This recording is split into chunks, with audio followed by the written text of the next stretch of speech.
Engkau sudah mengaruniakan segala-galanya bagi kami.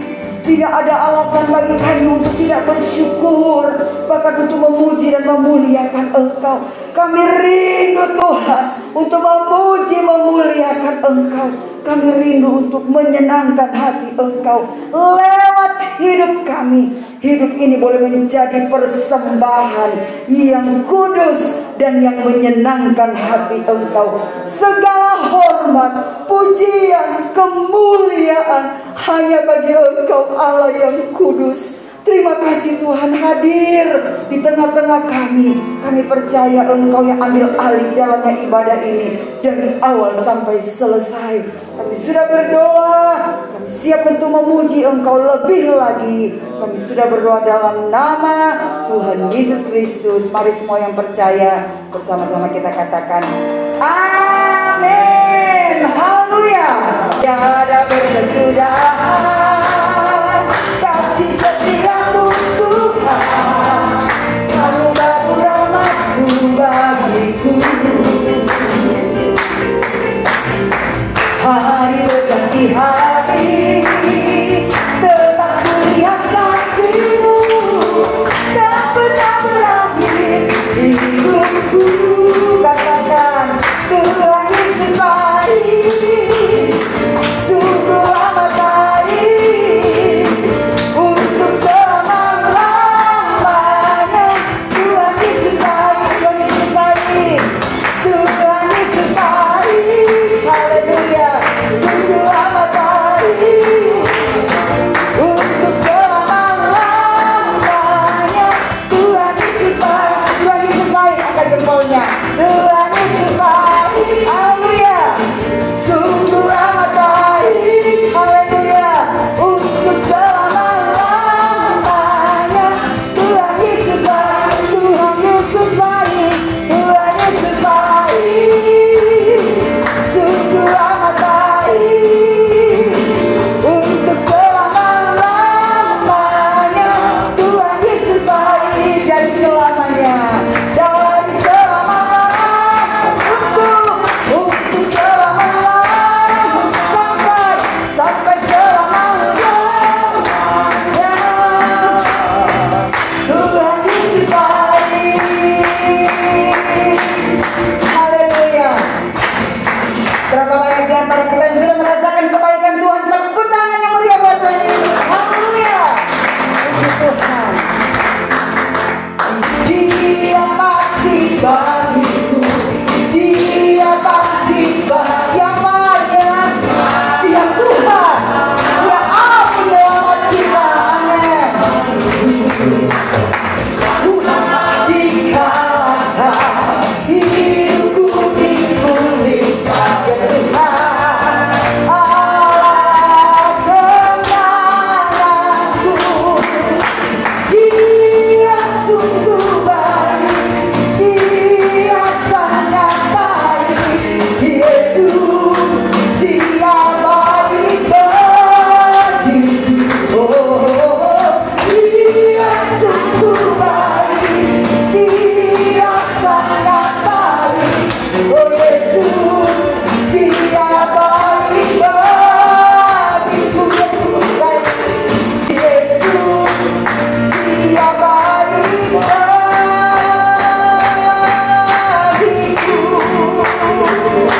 Haleluya, puji Tuhan. Sungguh Tuhan Yesus baik buat kita.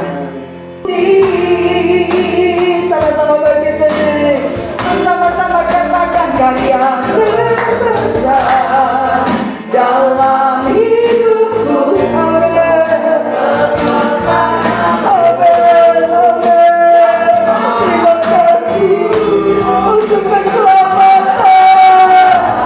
Terima kasih Yesus, Engkau segala-galanya bagi kami. Yang ku hargai, Yesus setia.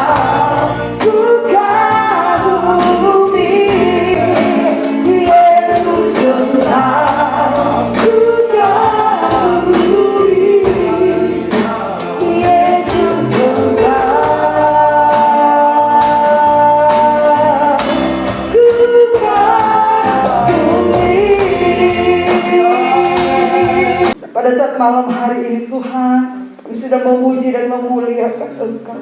Saatnya kami akan mendengar kebenaran firman-Mu. Firman-Mu itu yang menjadi kekuatan di dalam kehidupan kami. Bawa seluruh hidup kami Tuhan untuk lebih mendekat kepada Engkau. Kami ingat akan kasih-Mu, pengorbanan-Mu dalam hidup kami. Oleh sebab itu menjadi dasar bagi kami, iman pengharapan kami kepada Engkau. Terima kasih Tuhan, kami mau hidup seturut dengan kehendak-Mu. Terima kasih Tuhan, kami akan mendengar firman-Mu. Pakai hamba-Mu yang akan menyampaikan kebenaran firman-Mu. Kami percaya pujian kami, pengagungan kami boleh menyenangkan hati Engkau. Terima kasih Tuhan, terima kasih, kami mengucap syukur. Tema kita pada malam hari ini yaitu perkataan kehidupan di atas Bukit Tengkorak, Bukit Golgota, Bukit Kalvari, tempat di mana Yesus disalibkan dan mati di sana. Saudara, kematian Yesus kematian yang paling mengerikan dengan cara yang sangat mengerikan, dan dalam detik-detik, menit demi menit, jam demi jam, dia melewati penderitaan di atas kayu salib. Dalam penderitaan itulah dia mengucapkan beberapa perkataan yang saya sebut perkataan kehidupan di atas Bukit Tengkorak. Bukit Tengkorak tempat untuk penghukuman penjahat. Itu bukan tempat wisata. Ketika kami pergi ke Israel, kami sampai di tempat di mana kubur Yesus berada, dan kami ditunjukkan satu tempat. Itu adalah tempat Bukit Tengkorak. Saudara, banyak orang pergi berwisata rohani. Kita hanya mengenang, kita hanya bisa mengingat, meraba-raba dan menduga-duga apa yang Yesus alami pada saat itu. Tetapi yang pasti dia dihancurkan dengan kengerian yang amat sangat. Mari kita lihat perkataan Yesus di kayu salib. Kita membaca Lukas 23 ayat yang ke-34. Yesus berkata, "Ya Bapa, ampunilah mereka, sebab mereka tidak tahu apa yang mereka perbuat." Dan mereka membuat undi untuk membagi pakaiannya. Kata mereka ini ditujukan kepada siapa? Ada prajurit-prajurit Romawi yang bengis, yang jahat. Ada ahli-ahli Taurat, ada orang-orang Farisi, ada kelompok orang Yahudi yang keluar dari rumah mereka setelah mendengar berita dari mulut ke mulut, ada seorang akan disalibkan, ada penjahat yang menghujat Allah yang akan disalibkan. Yerusalem gempar dan semua orang berbondong-bondong pergi. Ada yang menyumpahi sumpah serapah pada Yesus, ada yang melempari dia, ada yang meludahi dia, ada yang menampar dia, mencaci maki dia. Mereka anggap dia sampah, dia penjahat. Dan di depan Yesus itu begitu banyak orang berdosa sedang menertawakan dia. Tapi apa yang Yesus katakan? "Bapa, ampuni mereka, karena mereka tidak tahu apa yang mereka lakukan." Sebenarnya mereka di situ bukan hanya prajurit Romawi, ahli Taurat, orang Farisi, orang Yahudi yang menolak Yesus, tapi di situ ada saudara dan saya. Kita orang-orang berdosa, perkataan kehidupan. Yesus berkata, "Bapa, ampuni mereka." Yesus berdoa supaya Bapa mengampuni dosa-dosa kita. Saudara, apakah kita sadar bahwa sebenarnya kita terhisap sebagai kelompok orang yang sudah menyalibkan Yesus? Fisik kita tidak ada, tapi dosa-dosa kita yang menyebabkan Yesus disalib. Tapi saudara perhatikan, Yesus berkata, "Bapa, ampunilah mereka." Malam ini, apa kesalahan, apa kejahatan, yang telah kita perbuat. Saudara sekalian, Yesus berdoa agar dosa-dosa kita diampuni, dan oleh darahnya dosa saudara dan saya telah diampuni. 1 Korintus 15, saudara dengar saya baca ayat ini, bahwa Kristus telah mati karena dosa-dosa kita sesuai dengan kitab suci. Jadi ketika kita membaca ayat ini, ketika kita mengenang kembali mengenai kematian Yesus, kita harus bilang, terima kasih Yesus, karena Engkau sudah mengampuni dosa saya. Amin. Tanpa kesucian kita tidak masuk surga. Tanpa pengampunan dosa kita tidak bisa masuk surga. Efesus 1 ayat 7 berkata, sebab di dalam Dia dan oleh darahnya kita beroleh penebusan, yaitu pengampunan dosa menurut kekayaan kasih karunia-Nya. Saudara, hanya oleh darah Yesus kita sudah diampuni, ditebus. Amin. Tidak ada cara lain. Satu-satunya jalan di mana penghapusan dosa bisa terjadi, yaitu lewat darah anak domba Allah, yaitu Yesus Kristus yang sudah tersalib. Mari kita katakan, terima kasih Tuhan, pengampunanmu telah membebaskan aku dari kutuk dosa. Nama saudara sudah tertulis dalam kitab kehidupan. Ketika saudara menutup mata di bumi, detik yang sama saudara akan melihat Yesus di Firdaus. Amin. Dan itulah perkataan yang kedua, sesungguhnya hari ini juga kamu akan bersama aku di dalam Firdaus. Yesus bilang kepada siapa ini? Penjahat di sebelah kanan. Ketika Adam dan Hawa jatuh di dalam dosa, mereka diusir dari Taman Eden atau Firdaus itu. Ketika mereka diusir, maka ada seorang malaikat kerubium dengan pedang bernyala-nyala menjaga gerbang menuju Eden. Siapa yang masuk di situ akan mati. Dan saudara tahu, hanya Yesus yang bisa membuka pintu menuju Firdaus. Ketika pedang itu kena kepada dia, ketika dia mati di atas kayu salib. Saudara yang dikasihi oleh Tuhan Yesus Kristus, hanya Yesus satu-satunya yang dapat membuka taman Firdaus lewat kematiannya. Sejak itu setiap orang yang percaya dan mati di dalam Tuhan akan dikumpulkan di dalam Firdaus sampai hari kebangkitan terjadi. Itu sebabnya pelihara iman saudara kepada Yesus. Suka duka, sehat sakit, kaya miskin, ketika ada masalah, ketika tidak ada masalah, kita tetap mengasihi Yesus. Sebab kita tahu satu saat kita akan bertemu dengan Dia di tempat yang sudah disediakan bagi kita. Puji Tuhan. Saudara sekalian, perkataan yang ketiga, Yesus berkata begini, Eli, Eli, lama sabachthani. Artinya apa? Allahku, Allahku, mengapa engkau meninggalkan aku? Matius 27 ayat 46. Dia berteriak pada saat itu. Yesus selalu berdoa, dia memanggil Bapa. Dia mengajar murid-murid, dia bilang, kalau kamu berdoa, berdoalah seperti ini. Bapa kami di surga. Ya Bapa, peliharalah mereka. Dia selalu berdoa memakai kata Bapa. Tetapi di kayu salib dia berkata apa? Dia berteriak, Allahku, Allahku, mengapa engkau meninggalkan aku? Sebab pada saat itu hubungan antara Bapa dan Yesus sang anak itu terputus. Karena Yesus sedang memikul dosa seisi dunia. Yesus menjadi kotor. Dia menanggung kutuk dosa. Semua yang bisa disebut dosa di dalam dunia itu ditanggungkan di atas dia. Dan ketika dia menanggung dosa umat manusia, Bapa tidak bisa melihat dia. Karena Bapa yang suci harus terpisah dengan dosa. Itu sebabnya Bapa tidak melihat dia. Terjadi kegelapan selama 3 jam.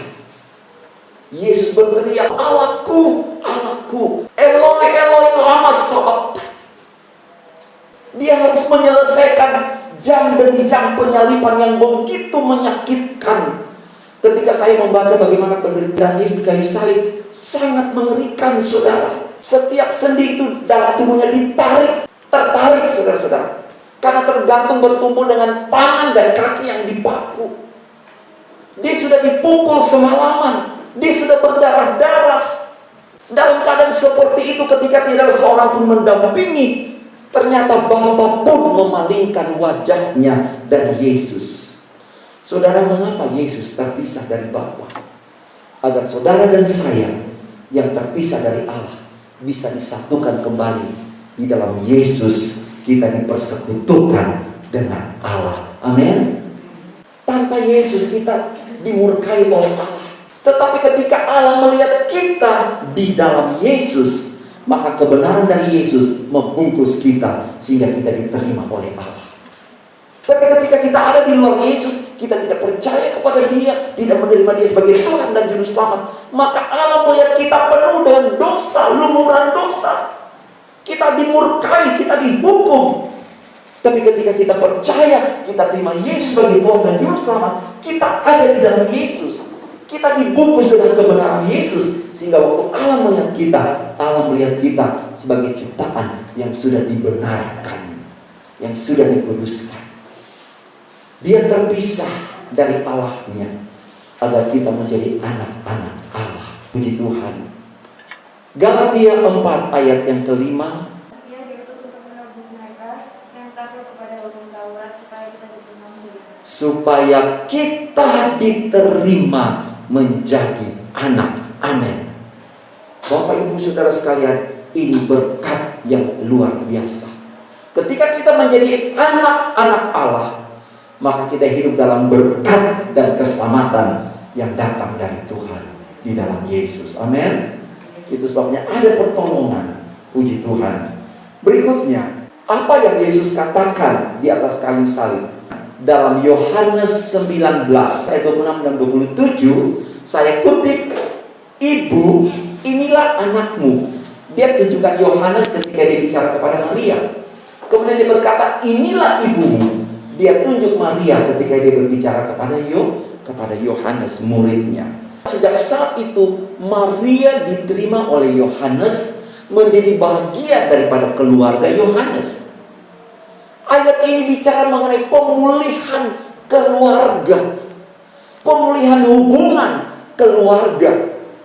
Keluarga Kristen dipulihkan. Ini karya dari salib. Bagaimana mungkin kita bisa menjadi keluarga Allah, kumpul dengan semua bangsa dari zaman Adam dan Hawa sampai nanti Yesus kembali tidak tahu kapan? Bagaimana mungkin kita bisa berkumpul dengan seluruh orang Kristen, keluarga besar kerajaan Allah di sorga, kalau kita tidak bisa akur ketika kita masih ada di dunia ini? Di atas kayu salib perdamaian itu terjadi. Amin. Kalau kita punya masalah, kita punya konflik, itu bisa terjadi sewaktu-waktu. Kalau itu terjadi, bersama-sama pandang kepada salib Yesus. Pandang kepada salib Yesus. Karena Dia mau kita diperdamaikan satu di dalam kasih Allah. Efesus 2 ayat 14. Karena Dialah damai sejahtera kita yang telah mempersatukan kedua pihak. Dan yang telah merubuhkan tembok pemisah. Yaitu perseteruan. Amin, saudara. Kita disatukan. Dia damai sejahtera kita yang mempersatukan pihak-pihak yang terpecah, yang merubuhkan tembok pemisah. Inilah perkataan yang Yesus ucapkan di atas kayu salib. Karena Dia mau ketika ada kasih persaudaraan di tengah-tengah kita, maka disitulah berkatnya diperintahkan atas kita. Saling mengampuni, penuh kasih mesra, sebagaimana Yesus mengasihi dan menerima kita. Puji Tuhan. Berikutnya apa yang Yesus katakan? Yohanes 19 ayat 28. Tiba-tiba Dia berkata, "Aku haus." Aku haus. Saudara pernah merasa haus yang benar-benar haus? Yesus ini tidak pernah mengeluh. Dia biasa puasa, Dia biasa doa semalam suntuk. Kalau untuk namanya diusir, dipukul, diludahi, dimaki, itu udah biasa. Yesus kuat. Dia berjalan berbuat baik. Dia tidak pernah mengeluh. Tapi di atas kayu salib, di atas kayu salib dia bilang apa? Aku haus. Dia rubah air jadi anggur. Justru dia melayani, dia memberi yang terbaik. Tapi di kayu salib dia berteriak, aku haus. Saudara yang diberkati oleh Tuhan, coba perhatikan, dengar baik-baik firman Tuhan. Dia tidak pernah mengeluh. Tapi kali ini dia berkata, aku haus. Kenapa? Karena tubuhnya mengalami dehidrasi. Dia kehilangan cairan tubuh. Dia tidak tidur semalaman. Dia tidak tidur. Ketika kami pergi di Israel, kami dibawa ke rumah, namanya rumah Pilatus, saudara-saudara. Itu dari ruang atas pengadilan itu ada lubang sampai di bawah. Itu penjara paling bawah. Nah biasanya itu tahanan diikat, diturunin. Dan sepanjang malam, kalau dia udah diturunin dari atas sampai di bawah, itu dia dipukul, disiksa habis-habisan, saudara-saudara. Dan sepanjang malam Yesus melewati situasi seperti itu. Tubuhnya berdarah, darah mengalir keluar. Dia mengalami dehidrasi yang luar biasa. Tangannya, ujung darah yang keluar, yang ke sini harusnya kembali, tapi darah yang ke tangannya keluar di sini. Kakinya dipaku karena gravitasi bumi, cairan tertarik ke bawah, darah keluar lewat kakinya. Di kepalanya pun ada mahkota duri. Tubuhnya penuh dengan luka-luka, luka-luka cambukan. Dia mengalami dehidrasi yang begitu hebat. Dia sangat-sangat menderita. Kematiannya di kayu salib bukan kematian yang normal, sudah. Tidak normal. Sebelum dia disalib, dia disiksa dengan luar biasa. Dia begitu menderita. Untuk apa? Untuk memberi yang terbaik yang dia punya. Itu diberikan kepada saudara dan saya. Yang tidak baik dari kita diambil kepada dia. Dan yang baik dari dia, dia berikan kepada saudara dan saya. Dia bilang, siapa yang haus dan lapar, marilah kepadaku. Kalau saudara susah, saudara datang kepada Yesus. Saudara berdoa, saudara cerita masalahmu kepada dia. Dia siap untuk mendengar. Karena dia sudah memberi segala-galanya bagi saudara dan saya. Amin, Bapak Ibu. Semangat di dalam Tuhan. Saudara sekalian, terus mengasihi Tuhan. Karena dia sudah memberi yang terbaik bagi saudara dan saya. Berikutnya kita lihat apa yang Yesus katakan dalam Yohanes 19 ayat yang ke-30. Sesudah Yesus meminum anggur asam itu, berkatalah ia, sudah selesai. Lalu ia menundukkan kepalanya dan menyerahkan nyawanya. Dalam bahasa Yunani, tetelestai. Sudah selesai, sudah genap, lunas, tuntas. Apa yang kita terima dari Yesus, keselamatannya itu sempurna. Berkat bagi jasmani kita, berkat bagi rohani kita, dia bayar lunas. Kita ini tinggal menikmati saja. Saudara akan terima ini di dalam Yesus. Kita terima dengan sempurna keselamatan kita melalui kematiannya. Itu cara Tuhan. Dan Tuhan yang lakukan itu untuk keselamatan kita. Tidak perlu tambah dengan cara-cara lain. Gak perlu tambah cara lain. Hanya lewat Yesus, lewat kematian Yesus, itu sudah sempurna, sudah lunas, sudah genap, sudah selesai. Ada jaminan keselamatan di dalam Yesus. Amin. Mari kita baca Ibrani 7 ayat yang ke-25. Karena itu ia sanggup juga menyelamatkan dengan sempurna semua orang yang oleh dia datang kepada Allah. Sebab ia hidup senantiasa untuk menjadi pengantara mereka. Itu sebabnya, saudara, kalau Yesus sudah memberi yang sempurna, tuntas, selesai, maka selesaikanlah juga tugas-tugas kita. ibadah, pelayanan, pengorbanan, pengabdian kita lakukan dengan yang terbaik bagi Tuhan. Amin. Dan yang terakhir, Lukas 23 ayat yang ke-46. Lalu Yesus berseru dengan suara nyaring, "Ya Bapa, ke dalam tangan-Mu kuserahkan nyawaku." Dan sesudah berkata demikian, Ia menyerahkan nyawanya. Bapak Ibu, setelah mengucapkan perkataan ini, Yesus menghembuskan nafas, kemudian Dia meninggal.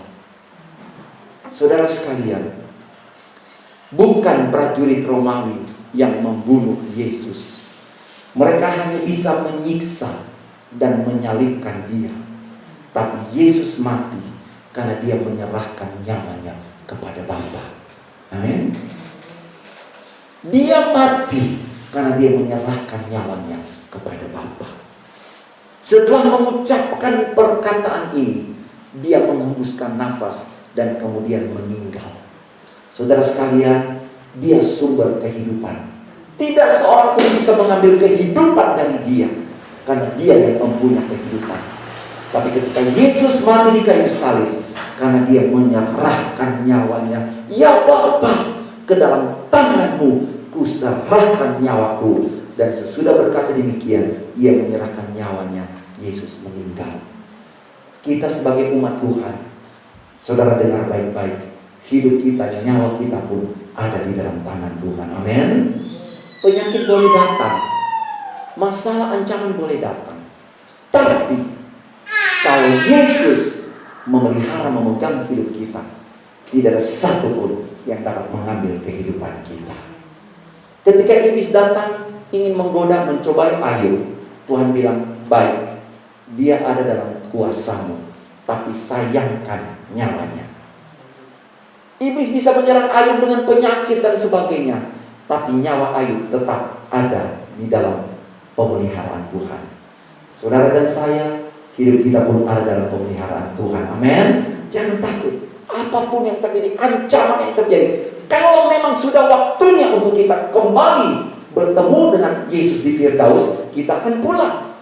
Tapi sesulit apapun kehidupan, tapi kalau Tuhan memegang kehidupan kita, iblis pun tidak dapat mengambil nyawa kita. Amin.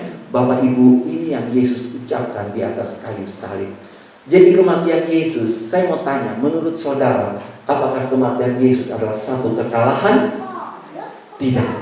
Kalau bukan kekalahan, berarti kematian Yesus adalah satu kemenangan. Amin. Kita katakan kemenangan bersama. 2, 3. Kemenangan. Kemenangan sudah Yesus miliki. Dan kemenangan itu diberikan kepada saudara dan saya. Saudara punya masalah apa? Mari datang kepada Tuhan pada malam hari ini. Nyanyikan satu pujian yang sudah kita nyanyikan tadi sebelum mendengar firman Allah. Semua sudah Tuhan berikan pada kita. Keselamatan kita juga cuma-cuma. Itu sebabnya tidak pantas untuk kita melupakan Dia, menyombongkan diri, karena semua sudah Tuhan kerjakan bagi kita. Mari persembahkan hidup kita menjadi persembahan yang hidup, kudus dan berkenan kepada Allah. Haleluya. Karya terbesar, mari nyanyikan dengan ucapan syukur kepada Yesus. Yang selamatkanku, haleluya. Angkatlah yang tak, terima kasih. Benar Tuhan, hargai Yesus. Yesus tetap kagumi. Bapak Ibu, pergumulan apa yang sedang saudara hadapi hari-hari ini, saudara tidak sendiri, tapi ada Yesus yang menyertai saudara dan saya. Cerita masalahmu kepada Dia, panggil namanya, undang Dia hadir, dan terus tinggal setia di dalam iman kepada Dia. Dia sudah memberikan segala-galanya bagi kita. Kita hanya tinggal menikmati apa yang dapat saudara dan saya lakukan, membalas kebaikan Tuhan. Hidup suci, hidup benar, taat kepada firman, menjadi pelaku firman, mengasihi Yesus lebih dari segala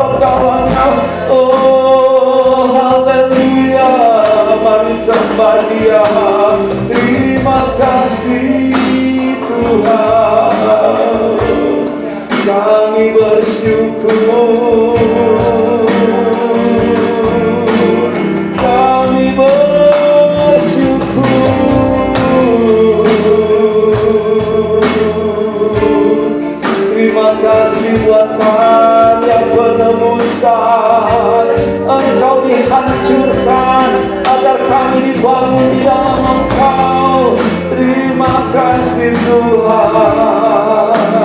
Terima kasih Engkau menanggung dosa selama pelanggaran kami. Kami dibenarkan oleh darah-Mu yang kudus. Terima kasih kami yang sakit terima kesembuhan. Engkau Allah yang hidup. Terima kasih Engkau ditinggalkan Bapa agar kami menjadi anak-anak Allah yang disertai oleh Engkau. Terima kasih Tuhan. Engkau kaya menjadi miskin agar kami yang miskin hina Bapa menjadi diberkati kaya di dalam Engkau. Terima kasih Tuhan Yesus. Mari jemaat sama-sama bernyanyi. Karya terbesar dalam hidupku, pengorbanan-Mu yang selamatkanku. Haleluya.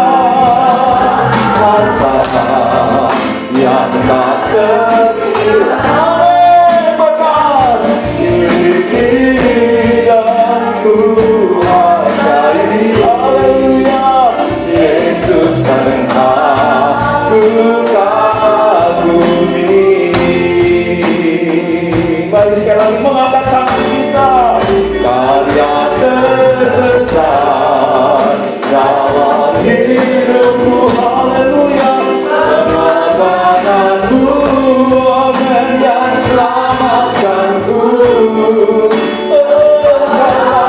Engkaulah yang tak terhilang. Terima kasih miliki dan Tuhan. Oh haleluya.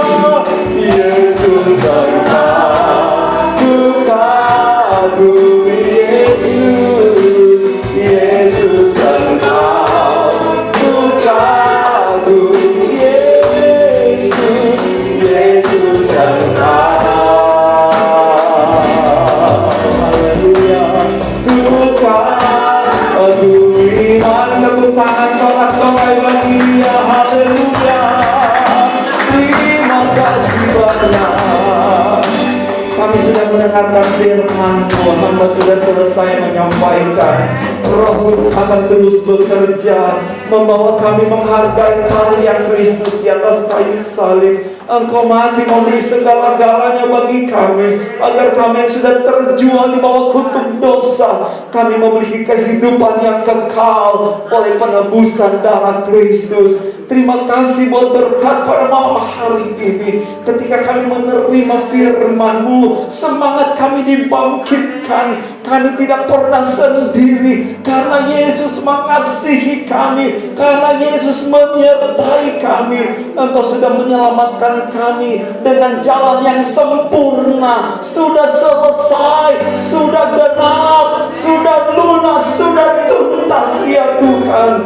Di dalam Engkau ada keselamatan yang pasti, satu-satunya dan yang pasti. Terima kasih. Hamba berdoa bagi seluruh sidang jemaat dalam pergumulan mereka. Tuhan beri kekuatan, Tuhan beri penghiburan, Tuhan beri kekuatan bagi yang lemah, Tuhan beri semangat bagi yang tidak berdaya. Tuhan cukupkan dengan kekayaan yang dalam kekurangan. Bahkan yang sakit Tuhan jamah. Terima kesembuhan di dalam nama Tuhan Yesus. Karena Engkau tabib yang ajaib. Berkati pekerjaan profesi mata pencaharian jemaat-Mu, hadir di dalam rumah mereka, hadir di dalam pekerjaan mereka, hadir dalam pendidikan perkuliahan mereka, hadir dalam pelayanan mereka. Kami berdoa bahwa kami semakin mengasihi Engkau, karena Engkau sudah mengasihi kami dengan cara yang ajaib dan luar biasa melalui kematian-Mu. Terima kasih.